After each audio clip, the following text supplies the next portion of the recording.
Alright guys, so last leg of the journey home. I want to cry. At the light, merge onto I-85 North. Right now, I didn't expect to go home today. I was expecting to go home on Saturday, but I called the health department to find out what I needed to do once I got home on Saturday. And they were comfortable with me going ahead and getting the car and coming home. In 2.2 miles, take exit 251B on the left onto I-85 North towards State Route 400. They were comfortable with that. So literally probably an hour after I made that phone call, there was a car rental place across the street, and I was able to just walk over and pick up the car without exposing anybody or anything, that kind of thing. So I'm headed home, and I haven't quite accepted that I'm actually going to get home.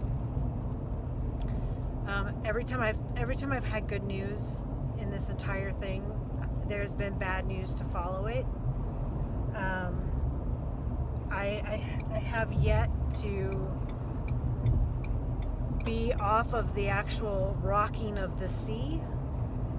With every crest, there has been a valley, and the crests and valleys have been pretty humongous and pretty traumatic, actually.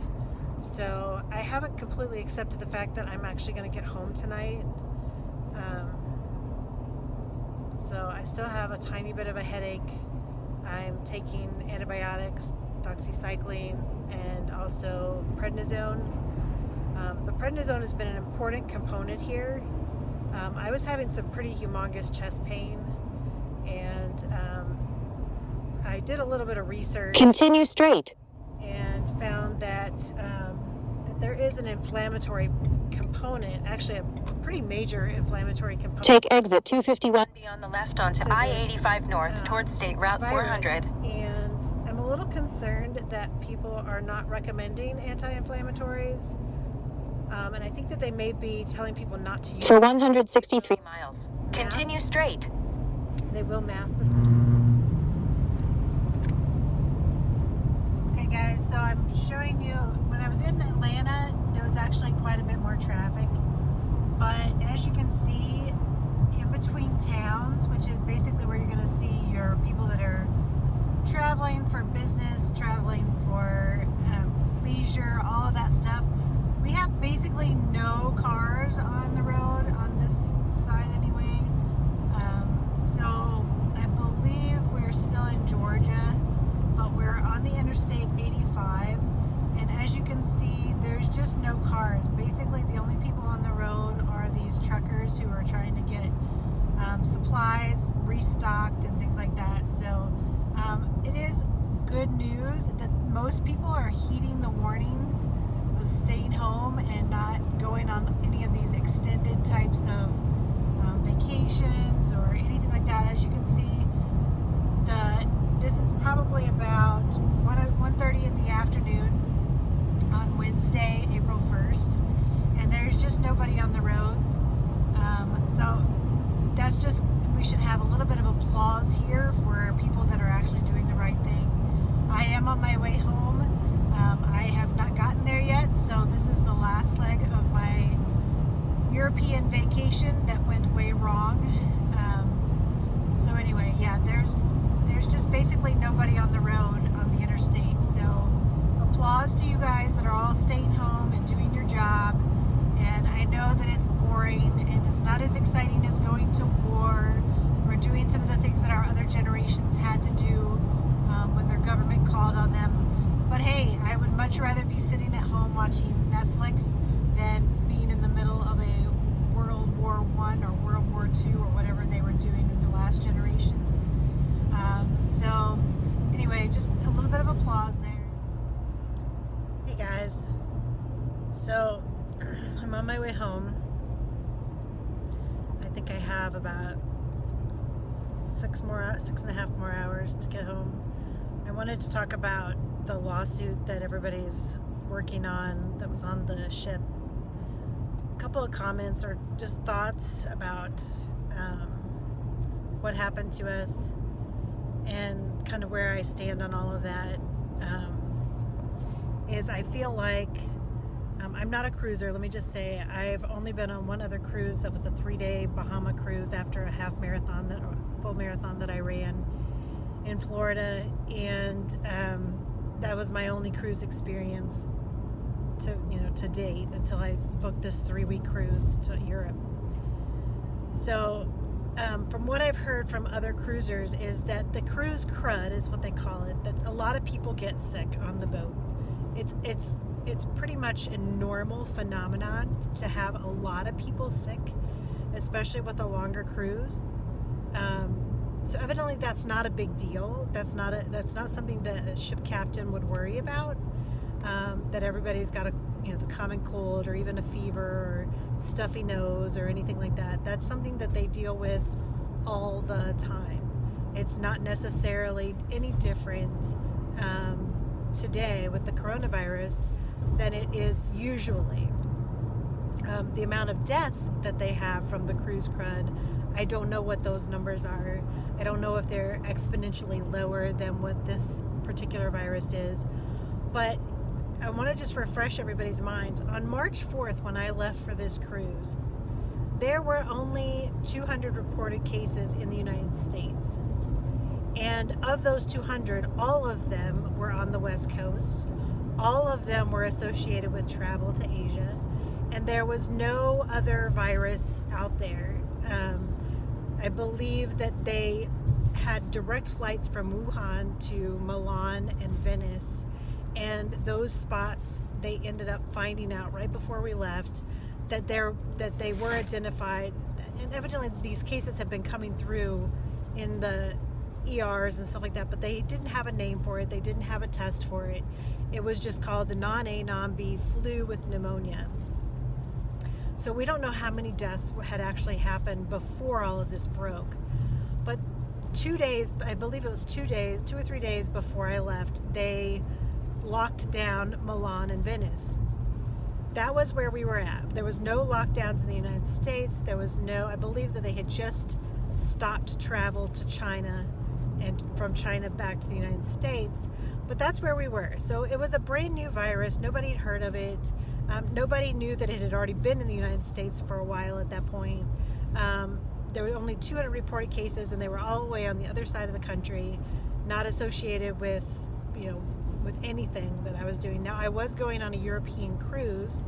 It was an Italian vessel, but supposedly there were no Italians on board because that had been stopped. So we didn't have a lot of information, and I'm just going to assume that Costa had the same information that we had when we left. I decided to go on the cruise, and I thought there was a really remote possibility that we would have somebody, get a fever or get a cold, and because everybody was panicked, they wouldn't let us go into port. That was my biggest worry. And then we would get quarantined over somebody having a little cold with a fever, because it was cold and flu season. I'm assuming that Costa was working with the same information that I had. They didn't even know of this virus prior to Wuhan. They didn't have tests for it here in the United States. There was really no publicity about it whatsoever. The common knowledge was not there at all. So did Costa have a duty to report that the cruise crud was on board? No. From what I'm hearing, cruise crud is normal on a ship. Now, had I ever been on a ship with cruise crud? No. Did I know that the cruise crud was actually something that was always on cruise ships? No, not at the time. Not until I got home and spoke to my sister, who cruises all the time.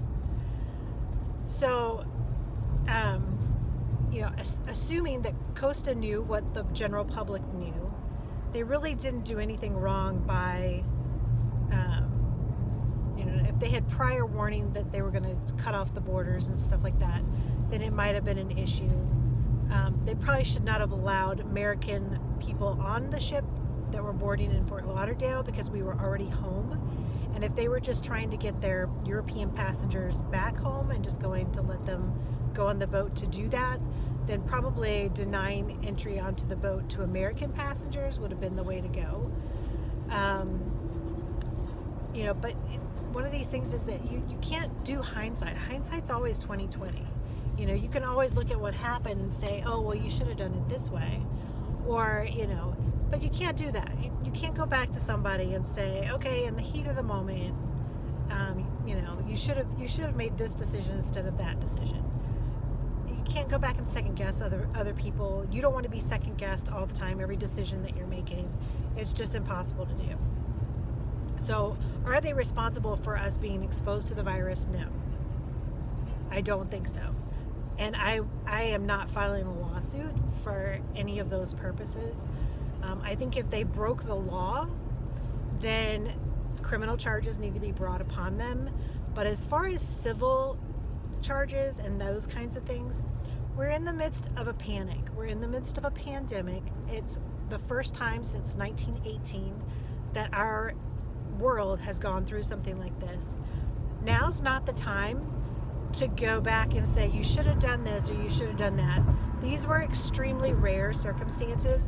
They're extremely nobody has ever shut down the entire world to air traffic before. Nobody has ever shut down the entire world to cruise traffic before. There are actually states and countries that are closing their borders to countries that are beside them, even states that are beside them.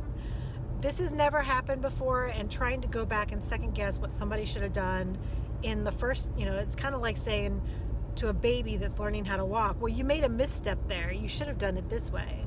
No, you can't do that. Not to the first time that they're experiencing something. So there are lots of lessons that we'll all learn.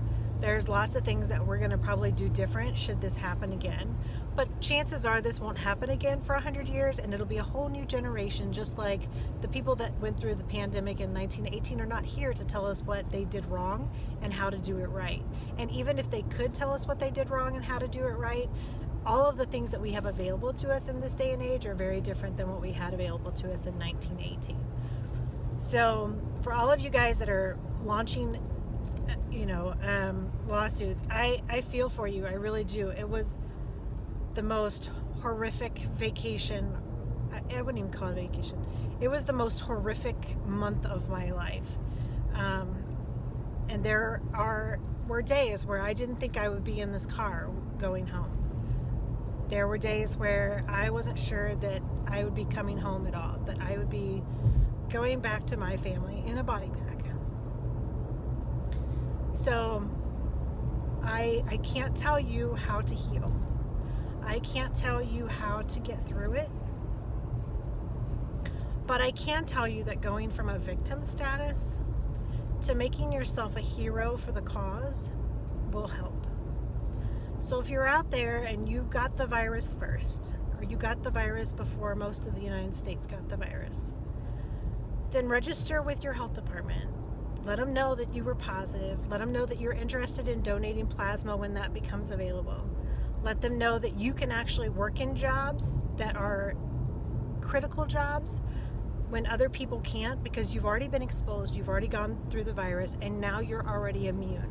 So you can actually be one of those frontline workers out there that doesn't have to worry about exposure, that can actually have some of those jobs that are really high-risk jobs. So take yourself from victim to being a superhero instead. And if they broke the law, if Costa or any of the cruise ship companies made mistakes that were not just mistakes of the first time acting in a pandemic, but were illegal, that were heinous type crimes, then I think that we have to address those, because we can't, just because we're in a pandemic, we can't let our laws go lax. We still need to maintain our structure and our legal system. But I think barring any illegal activity, I think that we need to show the world that we're bigger and better than that, and not make this into something that gives us a payoff. I actually kind of find that repulsive to try and make a lot of money on this. I think a lot of insurance companies have dropped the co-pays and stuff like that for people that are in the hospital with this disease. I don't think that there's a lot of out-of-pocket expenses that most of these people have paid. Yes, I was in a hotel for 2 weeks that I had to pay, but my travel insurance was able to pay that with trip interruption. So I really didn't have a lot of bills that I was having to pay out of pocket because of all of this. I just want to remind everybody that our humanity in all of this is what's worth saving. It's what's worth keeping alive. If we lose our humanity and we just want to capitalize on a bad situation, then I think that we are just as bad as Costa. And I think that if we do that and we show that Costa that we're just as bad as them, they're not going to change what they do. They're not going to change the decisions that they make next time. And they're not going to take a second look at it because they'll be like, we're justified. You're just the same as we are. And we don't want to be that way. We want to look at our humanity. Yes, I think that they made some horrific decisions in going into the middle of the ocean when they, at that point, and you have to remember now it's a couple of days later, so they did have the information that what was on board was deadly. And not just deadly to a few people, because the population on board was almost all people over 65 years old. Almost the entire ship had an age bracket and pre-existing conditions that made them vulnerable to death from this. At that point, when you go out into the middle of the ocean with a crew and a staff that has already been exposed for 2 weeks, who's already sick, and you identify that what they're sick with will actually kill your passengers on board, at that point, you have a different responsibility. Now, we don't know what the captain was thinking. We don't know what, who knows? Maybe they said, nope, we're not going to let you offload any of these passengers. They're sick, they have the virus, and you now have to keep them. He may have been doing a frantic search because he knew that because they were an Italian ship that they would have a better chance of getting to Italy and being able to offload passengers. We don't know any of that yet. But I just want to remind people, please be human.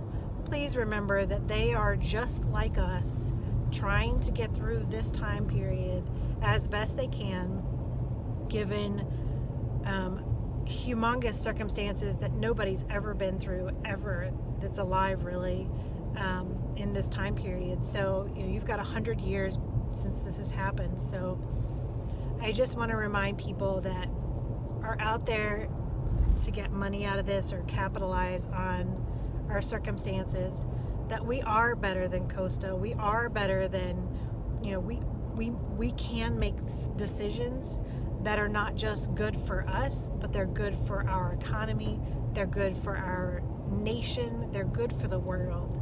And trying to punish somebody, and we'll have to wait and see. But my guess is that the reason that they headed into open waters is that they didn't have a choice. I can't imagine a captain ever making the decision to go out and cross the Atlantic Ocean with a deadly virus on board, with a passenger list that basically would be dead. And as far as we know, and I don't know the whole story of this, but as far as we know, nobody actually died on the ship. Now, can I tell you that for a fact? No. And given the situation and what was going on, I would say that maybe they actually hid that fact. But I can't imagine being able to hide that fact, because your family members would know. Your family members would be able to tell that had happened. So I can't imagine in this day and age being able to hide much of anything. Anyway, that's my 2 cents worth. And I know I'm doing a lot of these videos, but I'm kind of bored driving. So, and of course I'm thinking about all this stuff too. So it's all like, when you drive and you don't have anything to do, you kind of start mulling through all of this stuff. And I'm hoping that I get home, and I'm not at a point where I can trust that good things are going to happen without something bad happening yet. But I will try and make my last video of this entire segment when I get home. So that'll be the end of my videos for this cruise, and I'm going to start trying to focus on something different instead of just documenting this journey. So peace out, guys. So while I'm thinking about this, I want to have this voice recorded just so I have record of my thoughts as I'm driving home. So I want to talk about the plane for a minute and why what happened on the plane is very different than anything about this pandemic, anything about Costa and the virus. What happened on the plane, most of the people's symptoms, now we did have 4 major medical emergencies that were related directly to the virus.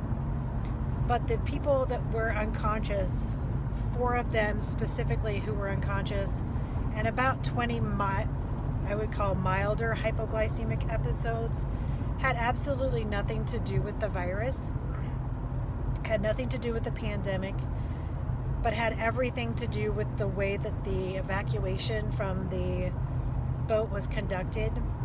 So the last meal of 360 passengers was around 11:30 a.m. On I believe it was the 19th, and the boarding of the buses took place between 5:30 and 6:30 p.m. There was no dinner given to any of these people. Most of them were actually sent on to other airports, so they were cleared medically. They had no fever, they had no cough. So you're talking about a lot of the passengers being asymptomatic, possibly with the virus on board and a weakened condition. They were sitting on a bus with no toilets from about 5:30 p.m. to about 12:30 a.m., where they got their first snack since lunch, which was a high carb cookie and bread cracker thing and water, which ended up giving the glucose a little bit of a spike. And once we got up in the air, about an hour later, 45 minutes later, everybody started crashing. 4 people were unconscious within a very short period of time, and we had about 20 other hypoglycemic episodes, and maybe more than that, because I'm just dealing with the people that were in the front of the plane. We were instructing people that were in seats next to others to check on people and to make sure that they were okay and that they were getting some kind of protein if they had something in their bag, since we were told that there was no protein on board. So I just want to kind of clarify that, because there's a big difference between the legal responsibility. In a pandemic, you really can't control exposure, but neglect from a standpoint of the evacuation is, and I actually wouldn't even call it neglect. I would say that it was criminal. With the doctor who knew what was going on board, knew that these people were susceptible to the virus and most of them had it, knowing that they were in that 65 plus and that most of them had pre-existing conditions, that not feeding them dinner before they got onto that bus and onto that plane was and I don't, I can't guess at what was going on in the hospital down below, and why the doctors were not up on top actually evaluating people's medical conditions besides a fever. Everybody knows that a fever doesn't kill you, but respiratory distress does in this particular case, as well as the fulminant myocarditis, which is the chest pain and difficulty breathing without the cough. Those are the 2 things that actually kill you. Those are the 2 things that should have been evaluated. Those are the 2 things that people should have been cleared of before they were to take a 24-hour journey to try and get back home. And actually, it ended up being more than 24 hours because people got onto connecting flights for another 8 to 12 hours. Although because they were taking care of themselves once they got to the airport, they could actually take care of their medical needs as well as their physical needs. So at least that part of the journey, they had the ability to help themselves. So I just want to kind of like explain that, because most of the medical emergencies on board, the people that were unconscious, the people that were in danger of going unconscious, actually did not have classic symptoms. And we did lose one person on that plane soon after he got home. But I would just tell you that what happened on the plane had nothing to do with a pandemic, other than the fact that they were trying to evacuate us and follow the CDC protocols. But you cannot hand over control to a CDC person who is not a medical doctor to clear your patients to get on a plane. They're not there to clear your patients. They're not there to say that this person is fit to fly. They're there only to say that this person doesn't have a fever and they're not contagious in the fever stage. However, there was a huge population that were coughing, which is just as contagious as the fever stage. So we are very happy to be home and where they can get adequate medical care, and they do have better medical care in their hometowns than they would have ever gotten in a federal facility, especially overseas in Italy. So, I think that was the right decision. But I think that there are ways in the future, if people are having to be evacuated because of a medical problem on board, that you must absolutely have medical personnel on any charter flight that's going to be leaving that vessel, knowing that those people are at risk, knowing that this was a 3-week cruise and that the average age was probably over 65, and that the amount of people with pre-existing conditions was probably a humongous population of this group of people. And you had the entire airplane that had gone through the exact same conditions, which meant that if you're going to have somebody crash because of your neglect, you're not going to have one person crash because of the neglect. You're going to see the whole plane crash because they all have been exposed to the conditions that you did, which is exactly what happened on board. The neglect is actually, it's not even a question of whether there was neglect there, because so many people were very ill on the plane and we had so many medical emergencies. It's almost assumed that because they all had the same conditions, they all ended up being sick on the plane. 4 people unconscious and 20 people with minor that's getting ready to go unconscious. That just shows that it was a neglect issue. It was not it wasn't one person's medical condition that caused the problem. It wasn't a virus even that caused the problem, because most of those people that went unconscious and those people that were having the hypoglycemic episodes and passing out, none of those people had the cough. Actually, the people that were having the cough were probably somehow protected from the hypoglycemia. I'm not sure how, but we didn't really have the hypoglycemics and the coughing people together. They seemed to be 2 groups of people. So I'm not sure if they were in different stages of the disease and that made more, a certain group of people more susceptible to the hypoglycemia, or if they were just in, the people that were coughing had a higher, I don't know what the difference was, but the respiratory distress in the 3 patients that we had that went into respiratory distress on the plane, 2 of them had pre-existing conditions, and I don't know about the third, but all 3 of those could have potentially died from their disease. Maybe not one of them, but he was actually one that I'm still concerned made it, because his O2 sats, I could tell, were extremely low by his skin color, his lip color, his retractions breathing. He was not in good shape at all. the one that we were actually had an apnea machine. He was ready to go. He wouldn't have survived another hour probably on the plane had we not had the apnea machine.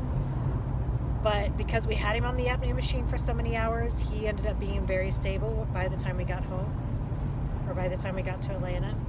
And the third was an asthmatic that also had the virus. And because she was asthmatic, she actually had medications that I could use to open up her passageways as well. So I just wanted to kind of go over that whole plane debacle, just because I'm going through it in my head as I'm going home, and I can't get it out of my head until I put it on video. So I don't want to be thinking about that when I get home. I want to be just celebrating that I'm finally getting home. So just putting that on tape. Hey guys, so I'm almost there. I'm about 45 minutes away. Headache's hurting. My chest is actually feeling a lot worse. So I think the drive was a little harder on my chest than I thought it would be. I'm not actually sure. I actually am thinking that it is a pressure thing, like a blood pressure thing. I think that sitting up in the car with my pants buckled and needing to go to the bathroom pushes all of my organs back up onto my heart and kind of stresses those blood vessels and the heart itself. And I'm kind of feeling that burning pressure pain between my shoulder blades and my back, as well as in the front, and not feeling as hot as I was about 4 hours ago. So the victory may be a little cut short. I was kind of hoping that I would this was just going to be a really great homecoming, but I think I'm going to go straight upstairs and quarantine myself up in my bedroom and make Jeff sleep on the couch. So I'm sure he's going to love that. But until I'm 3 days from symptoms, and I can't be sure if this is lupus symptoms because it is very, very, very close to the pericardial effusion that I get sometimes. So because I don't know, I'm almost like 12 days into my thing. So I know that the symptoms started about 5 days in, which is consistent with the virus as far as the chest discomfort and the headache. So it was almost exactly 5 days past the airplane ride. So the chances of it being viral is pretty big, and 8 days is about what I've seen the duration being, which would put me at the 3rd, April 3rd, which would be exactly on Saturday. So yeah, not going to be a huge celebration when I get home. I will basically quarantine myself for the next 3 days and hope that the symptoms go away. Like I should be right on day 8, so maybe when I wake up in the morning it'll be a little bit better. So it just goes to show you I'm glad I waited this long to do the drive. I could have done the airplane ride. I didn't feel comfortable with the symptoms I was having. I didn't feel comfortable. I didn't think that that was the right thing to do. You know, sometimes the government